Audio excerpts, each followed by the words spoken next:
Oi, gente, sejam bem-vindos. Vocês aí estão nos acompanhando pelo Facebook a mais uma TV Platão nessa quarta-feira. Maringaense com climinha curitibano, delícia, esse friozinho.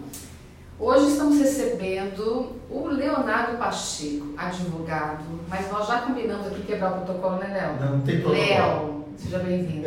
Obrigado. Eu adoro discutir protocolo, gente. Aí o Léo me permitiu chamá-lo assim, até porque eu já o conheço. E nós vamos falar sobre direito digital, crimes da web, é um assunto muito importante, muita relevância. E eu vou falar um pouquinho do Léo e depois ele também vai contar um pouquinho da sua história. Ele é professor de Direito, advogado, mestre em Ciências Jurídicas pela Unicesumar, especialista em Direito Digital pela FGV de São Paulo e coordenador do curso de Direito da Unifama. Léo, conta um pouquinho. Adolescente já você escolheu o direito ou foi depois? Olha, Lu, é uma história até curiosa, né? Que junta um pouco com a minha vinda aqui para Maringá. Desde criança eu sempre tive vontade de fazer direito. Meus pais são advogados, né? Então eu tinha sempre o direito, né? Correndo lá, almoçava. Sangue jurídico. Almoçava, conversava sobre direito, no final de semana, tudo, né? Então era algo que estava muito presente na minha vida. E também, quando eu era moleque, quando eu era criança, eu sempre fui ligado muito com o computador. Eu tive no início dos anos 80, um computador e tal, e programava, né? E tinha aquela coisa. E sempre fui ligado muito com tecnologia. Quando eu era adolescente, eu montei um BBS, que é um sistema bem arcaico, anterior à existência da internet. Menino prodígio, praticamente. Não, nem tanto, mas assim... Mas sempre a tecnologia estava junto comigo. E aí chegou o momento de entrar na universidade e eu escolhi o direito. E por uma bobagem minha, não faço a menor ideia, não sei se eu bati com a cabeça na quina, alguma coisa assim, eu achava que tecnologia e direito não conversavam entre si.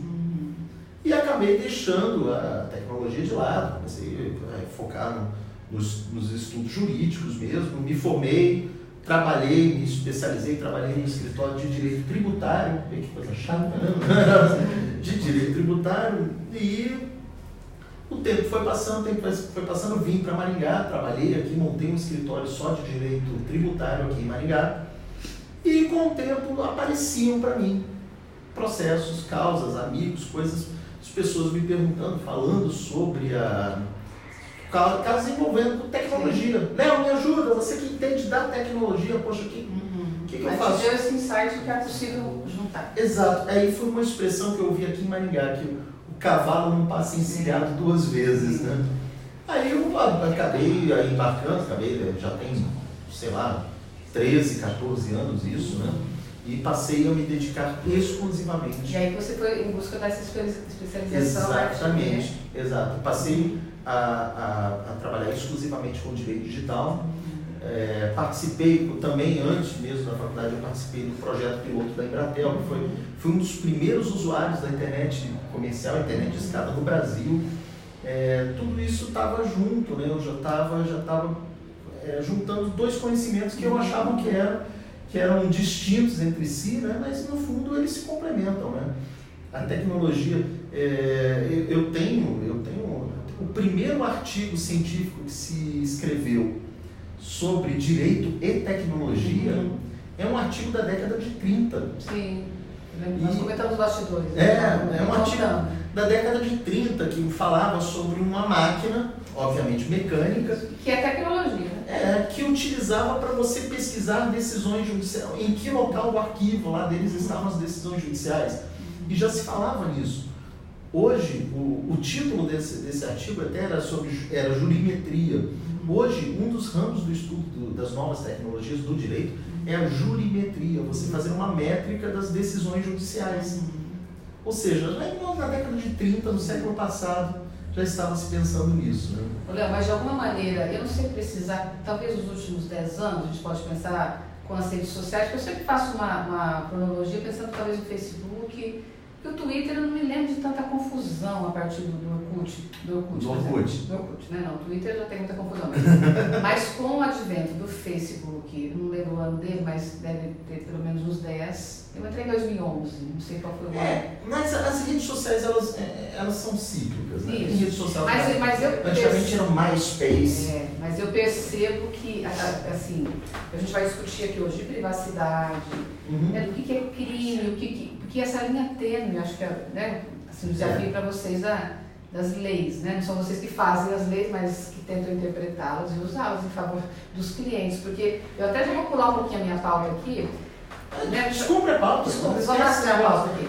Mas olha só, que difícil diferenciar opinião de ofensa. Não é? Porque, por exemplo, quando a pessoa procura um serviço, né, de seu ou de algum colega dessa área, me senti ofendida. A gente vai falar de crimes, por exemplo, de clonagem de cartão e de outras coisas, mas assim, vamos imaginar, eu me senti ofendida. Vamos partir para os crimes de intolerância, que tem fora da internet, que tem lá também. Uma das dicas que eu falo quando me pedem, dá uma dica para não fazer bobagem na internet, né? E a primeira dica que eu falo é ter bom senso, mas isso é algo que está... Extinção como um leão dourado. Tá difícil, não botaram nenhum remedinho na botada, tá complicado, então exigir bom senso, sensatez numa sociedade como a de hoje é algo que ultrapassa até qualquer limite da utopia, né? Mas enfim, o que eu falo, a dica que eu sempre dou é o seguinte: se você quiser criticar, porque hoje está todo mundo com a necessidade de criticar sobre tudo, né? Critique os fatos. Sim. Não critique as pessoas. Sim. Isso já é um avanço muito grande. É claro que existem pessoas que merecem muita crítica, mas assim, na maioria dos casos é muito mais elegante, é muito mais sensato e é muito mais juridicamente seguro você criticar um fato. Léo, e eu não sei, me corrija, mas não generalizar, porque eu também me exponho bastante nas redes sociais, fui colunista de educação por 7 anos e, né, até hoje escrevo pelo menos 10 anos de forma quase diária, nunca tive nenhum tipo de problema, mas eu realmente evito essas generalizações de cargos e de profissões. Isso que você falou é muito importante. Estava falando sobre isso ontem com uma colega minha de páginas dos famosos, por exemplo, né? Que eu sigo alguns no Instagram, às vezes é uma coisa fútil, mas você fica seguindo. Se o famoso traz um tema sobre o qual eu também queira me posicionar, mas eu faço isso, mas eu posso ir lá. Mas realmente entrar ali para falar feio, bonito, gostei, não gostei, gente, qual que é a intenção? Aquela pessoa, eu sempre falo aquela pessoa. Juízes de internet, né? Acorda, já tira uma foto na cama com aquele olho remelento, aquela catarrenta, aquela coisa.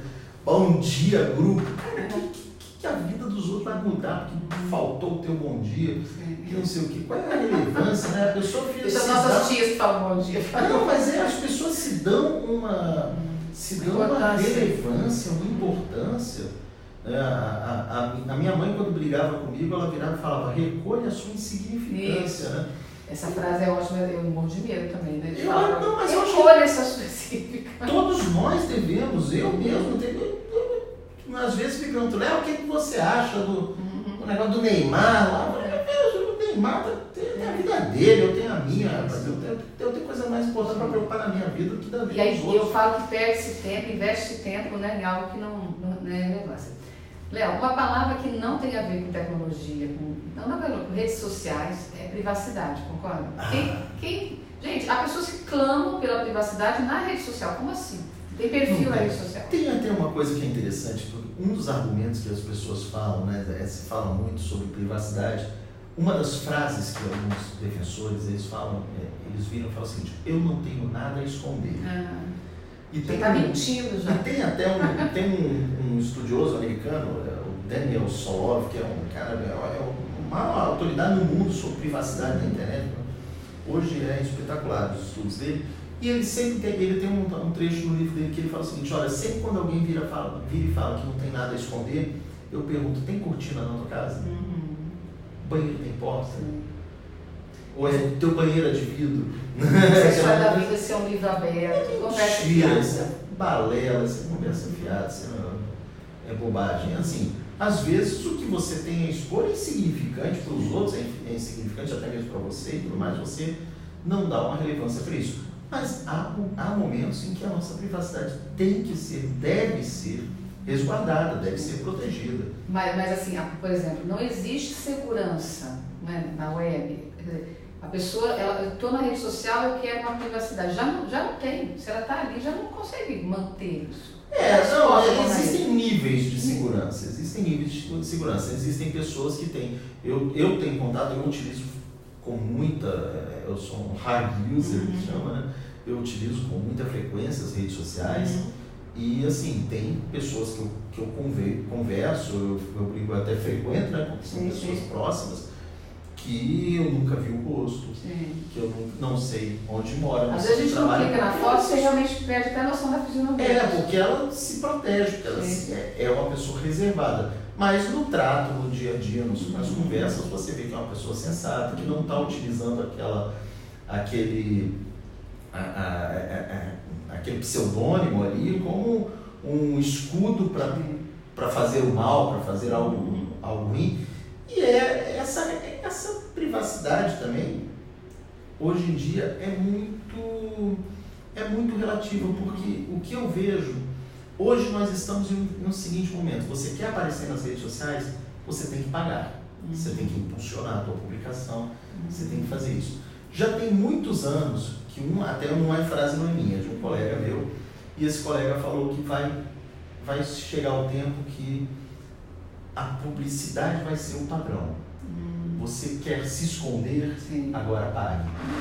Então, é um cenário... Contrate uma agência para que as pessoas não saibam que eu preciso. É um cenário meio apocalíptico, né? Mas vai chegar um momento que é o seguinte: olha, as minhas publicações no Instagram, eu quero que ninguém veja. Então você vai ter que pagar para que ninguém veja. Se você não é só um botãozinho que eu vou apertar. Exatamente. Talvez a gente chegue nesse cenário, e confesso que eu acho razoável, tendo em vista a evolução das redes sociais ultimamente. Léo, e você disse, né, mencionou 1930 alguma coisa, é uma lei? Tinha uma lei? Não, era um artigo que foi publicado numa revista científica da universidade. Hoje existe uma legislação, não sei se um pouco mais específica, ou é o próprio Código Penal, porque o que eu queria que você deixasse bem claro para quem está nos assistindo, principalmente adolescente. É lógico que adolescente, eu quero imaginar que possa ter um adulto por perto, né? Criança muito mais. Mas para quem, talvez não, porque tem muito marmanjo também irresponsável, né? Não é só adolescente não, mas o risco de realmente você ser responsável, porque a impressão que dá que é terra de ninguém, não é isso? Uma das coisas que se falava, exaustão, e era uma tolice, uma bobagem sem tamanho, que era repetida, exaustão, falava, mas não tem lei para a internet. E é uma estupidez repetir isso aí, porque existe lei. Nós temos um Código Penal, e o nosso Código Penal é da década de 40. Né? O nosso Código Penal, ele prevê condutas. Então, assim, você prevê a prática de uma conduta e uma consequência e uma punição para a prática daquela conduta. No Código Penal tem um artigo que é o artigo mais simples do Código Penal, que é sobre o homicídio. Ele é composto de 2 palavras, é sempre um verbo e um complemento. Todo o Código Penal, se você ler, sempre vai ter um verbo e um complemento.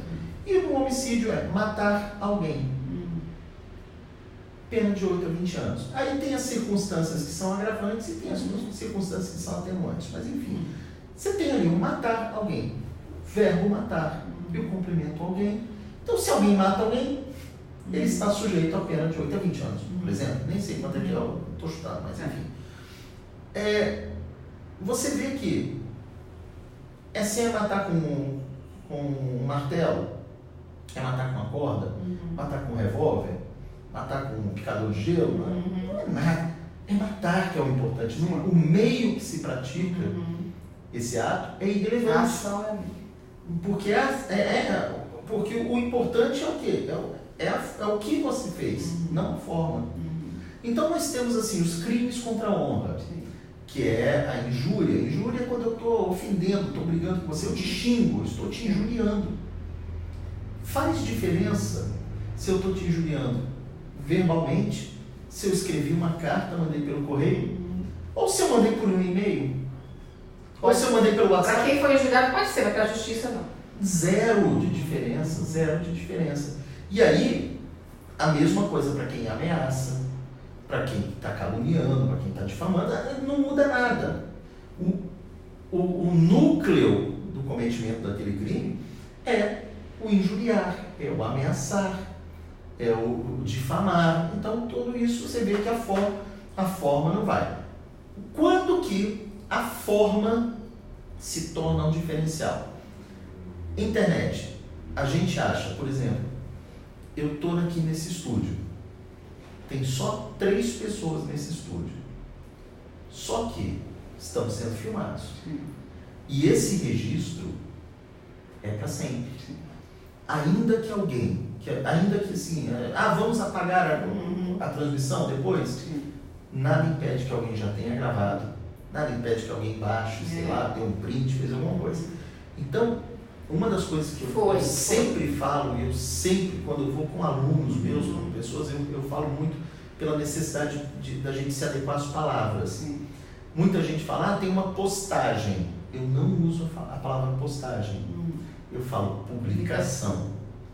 Por que publicação? Porque publicação já traz consigo o aspecto que é público. Você tornou aquilo, você expôs a um público. Não pode ser ao público em geral, não precisa ser, mas a um público.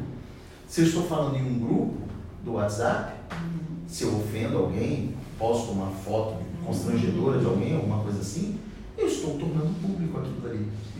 Então, assim, nós temos que ter a percepção que mesmo que eu esteja, eu estou sozinho, eu estou no quarto trancado conversando com você, mas se essa conversa que já está na internet, mas ela for exposta, aquilo dali já está registrado, aquilo dali já está exposto ao público e dificilmente quase impossível e é extremamente improvável que a gente consiga retirar um conteúdo da internet.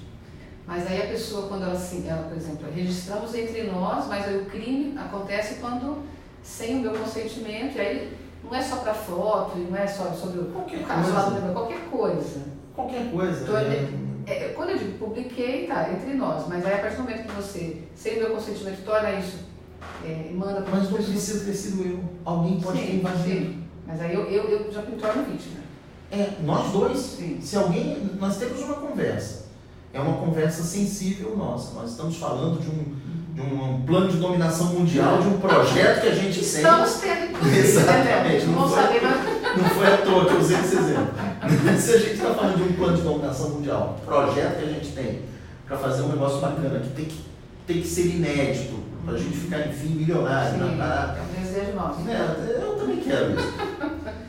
E esse alguém, um terceiro invade, tem acesso àquilo dali, esse terceiro é responsabilizado. Não precisamos ir muito longe. O caso que está acontecendo ultimamente ali com aquelas interceptações. Mas eu, por exemplo, assim, de maneira didática, é possível saber quem é esse terceiro, né? Existem caminhos aí. Sem dúvida é possível. Porque eu deixava, de novo, porque eu sinto que às vezes tem uma molecadinha que acha assim, que no fundo não vai acontecer nada. Essa sensação de que já que foi aqui, como você falou, apagou, quer dizer, alguém pode ter printado, mas independente disso, né, gente, fiquem atentos. E quando são menores, aí os pais serão responsáveis também. Exatamente. E é uma coisa, até quando eu falo com a molecadinha, o exemplo que eu dou, eu vou partir para a escatologia aqui, internet não é igual pum. Se alguém soltar um pum, todo mundo vai olhar para a cara do outro de quem é e todo mundo nega e pronto, não tem como descobrir. Entendeu? Eu já vou nesse caminho, que não é. Se você tem uma publicação, alguém invadiu, alguém teve acesso, alguém publicou alguma coisa, de chegar com existe. E por quê? Porque quando você publica, você está registrando. Está registrando num mecanismo, numa forma, num mecanismo eletrônico que pode ser periciado, que pode ser investigado. Mas eu publiquei uma conta. Beleza, qual foi o endereço IP que publicou?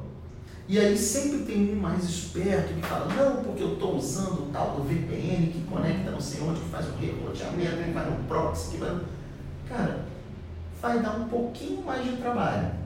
Mas quem trabalha com isso, quem lida com essa situação, alcança do mesmo jeito. Hoje os crimes mais comuns, assim, que não sei se você está, sendo procurado por isso, o vazamento de fotos? Eu fico sempre um pouco com o pé atrás de falar quais são os mais comuns, porque não tem nenhuma fonte, como uma aferição científica e tudo mais. É sempre o Instituto DataLeo. Segundo o DataLeo. Instituto DataLeo, eu falo o seguinte, que a maior parte, Hoje, já teve tempo que a maior parte era crime de exposição, aquela pornografia de revanche. Que era exposição de foto íntima das meninas. Largou, agora eu vou... Exato, e garotos também que ficavam com as meninas, resolviam expor e tudo mais. Isso, felizmente, eu acho até, isso há de se comemorar, diminuiu bastante. Talvez porque as pessoas têm percebido que não é bem assim, né? Vai ficar por isso mesmo, né? Diminuiu. Eu já tive épocas que eu atendia 2 casos novos por semana disso daí. Agora é muito mais raro. Ou também diminuiu, ou as pessoas também estão deixando de se preocupar com isso, né? Às vezes, pelo imediatismo, as pessoas se preocupavam. Hoje, os maiores casos são ofensas, pessoa que não sabe discordar, que não aceita que alguém discorde deles, e aí, especialmente no campo político, né? No campo de divergência de opinião, que é uma coisa que as pessoas não estão sabendo lidar com a divergência. Isso, lamentavelmente, nós não temos ainda no DNA brasileiro o gene ali da divergência. Né? Então, assim, tem muita agressão, tem muita incitação à violência, agressão mesmo, é o que é chamado crime de ódio. Mas aí, nesse caso, por exemplo, o juiz, ele... Porque, por exemplo, foram em palavras, né? Fico pensando, porque há palavras que, né, pelo seu próprio significado, elas são... Mas às vezes assim, são interpretações, né? Quer dizer, não, eu opinei, não, isso me ofendeu, não, é só uma opinião. Eu acho isso tão difícil. Mas existem, mas assim, existe, é difícil, mas ao mesmo tempo você consegue saber direitinho onde ultrapassa. Por isso que existe o Poder Judiciário, inclusive, porque senão era uma tabela do Excel. Falou essa palavra, está punido, não falou, não vai. Por isso que existe, para que se saiba realmente o contexto de todo o cenário. Porque hoje nós temos muito, e é objeto do meu estudo, do meu trabalho, o combate ao discurso de ódio. Porque não adianta você a pessoa chegar e falar, eu odeio uma etnia. Aí ele vira, bota uma vírgula e fala, mas isso é só a minha opinião. Sim.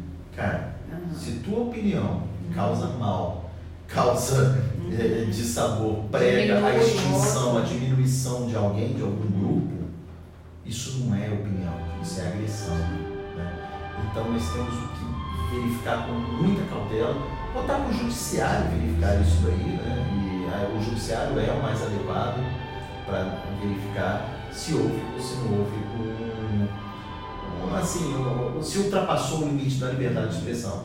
E de maneira assim, né, nossas reflexões aqui não são superficiais, mas lógico, a gente não consegue aprofundar. Mas de maneira geral, né, você como especialista nisso, instruções para minimizar os riscos. Porque eu digo assim, 100% de segurança que não estaria exposta, não tem jeito. Primeira coisa, diminuir a superexposição. Diminuir aquela vontade quase que patológica de querer dar opinião sobre tudo, falar, ser um polêmico, aquela pessoa que quer ser polêmica. Eu tenho uma preguiça. Talvez eu já tenha sido até, em algum momento da minha vida, eu já fui um polêmico também. E hoje polêmico é para ganhar like, né? Não é uma coisa e hoje eu vejo que é uma tolice sem tamanho, que é uma idiotice. E fazendo meia-culpa, assim, já fui tão idiota, infelizmente a gente muda, né? Aquela coisa também que bom que a gente muda. Tem gente que não vai mudar, com paciência. A morte está aí para isso também, né? Não dá trabalho para ela. Mas assim, você tem que diminuir a superexposição, diminuir essa necessidade de ser polêmico. Para quê? E de divulgar também lugar, divulgar lugar, de se achar, foto de criança, você... Eu lembro de uma vez que você comentou numa palestra, só te temperando um pouquinho, de umas brincadeirinhas que tem assim, fala o nome da sua professora, né? Essa é uma orientação importante. E hoje, essas brincadeirinhas ainda existem, mas hoje elas estão até umas coisas interessantes. Muito se fala nos robôs na internet, aqueles perfis que ficam impulsionando os outros, né, que impulsionam, e é utilizado quando chega em tempo de eleição, muita gente fala sobre isso. Esses robôs, esse tipo de coisa, várias vezes, e eu já tive até um trabalho que eu fiz que eu identifiquei isso daí, eram aquelas testes Ah, sim. Qual é o tipo de sapato que combina com a sua personalidade? Eu conheço alguém que clicaria... Eu parei de fazer, eu lembro que você me disse sobre isso. Veja como você seria homem, veja que personagem que você não sei o quê. Aí eu comecei a parar. Toda vez, gente, é até interessante falar isso, porque toda vez quando você faz um teste, que pode ser uma coisa extremamente banal, extremamente inocente, engraçado e tal, mas você está oferecendo alguma coisa para alguém. Às vezes, veja como você seria se você fosse homem. Você está oferecendo acesso ao seu álbum de fotos. Você está oferecendo acesso à sua lista de amigos, ao seu e-mail. E esses dados, essas informações, valem dinheiro para as empresas. E essa pergunta que tem assim, quem lembra o nome da primeira professora de infância? Você comentou são que as perguntas de recuperação sempre. Dependendo hoje até eles mudaram por conta disso. Hoje os programas, os softwares, os e-mails e tudo mais, eles não utilizam só essa daí, eles utilizam aquela autenticação em 2 etapas, né, que mandam um SMS, justamente foi isso. Mas na época era difícil, porque tinha assim, nome da professora, nome de solteira da mãe, nome da rua que você nasceu, em que você nasceu, é sempre aquela coisa. Já estou olhando vermelho ali? Nem tô vendo, virei daltônico. Vamos continuar, mais 40 minutos. Olha só. Você deu orientações de minimizar, mas se a pessoa se descobre vítima, e aí seja a foto que vazou, a informação, dado alguma coisa de dinheiro, sei lá, qual é assim, a atitude prática, quando a pessoa já se tornou vítima? Primeira coisa é manter a cabeça no lugar. Que a segunda, e eu sempre recomendo, produza as provas. O que é produzir as provas? Muita gente fala, dá os prints, eu tenho print. Não, mas o importante aí, essa dica é matadora, gente. Não tem a URL, quando você tem um endereço ali, guarde aquele dado da URL. Às vezes a gente está só no celular, nós não temos acesso à URL, mas tentem entrar pelo navegador, pelo computador, alguma coisa, e guardem aquela URL. Guardem, porque aquela URL, tendo aquilo, a gente consegue, a autoridade policial consegue entrar, investigar e achar. Não tendo aquilo, torna. Mas a pessoa tem que procurar, na delegacia, tem um boletim de ocorrência. Aí isso ela tá, porque normalmente, uma das coisas que eu falo também, normalmente a pessoa, quando é vítima de um crime na internet, de alguma coisa e precisa produzir uma prova, é de madrugada, é final de semana. Como que ele vai correr numa delegacia à noite, como que ele vai correr num cartório, que muita gente fala para fazer uma ata notarial. Hoje é muito legal, porque tem até uma ferramenta que faz a captura disso daí na própria internet. Então, às vezes você quer registrar um fato que é relevante, que está acontecendo agora, mas eu não vou poder ir no cartório. Tem uma ferramenta, procurem no Google lá depois, Verifact, o nome da ferramenta, e ele vai registrar aquilo dali, ele vai fazer um vídeo mostrando você acessando o site, mostrando o que foi acessado, o que apareceu no site. É muito bacana. Essa ferramenta auxilia muito, gente. Processos são ganhos quando tem uma situação, quando tem uma prova robusta como essa, e tem processos que às vezes não tem êxito nenhum, porque não teve uma robustez de provas. Então, já isso daí é importante. Além disso, correr atrás da autoridade policial. Vá para a polícia. Hoje já existem no Brasil inteiro, aqui no Paraná também, já tem delegacias especializadas em crimes na internet. Procurem profissionais, procurem um advogado, procurem o Ministério Público, Conselho Tutelar, tudo que for, dependendo do caso que está surgindo, né, que eu estou falando num aspecto bem amplo, mas é importante. Uma coisa assim, mais uma dica também, principalmente para os adolescentes e para as crianças, mas serve para os adultos.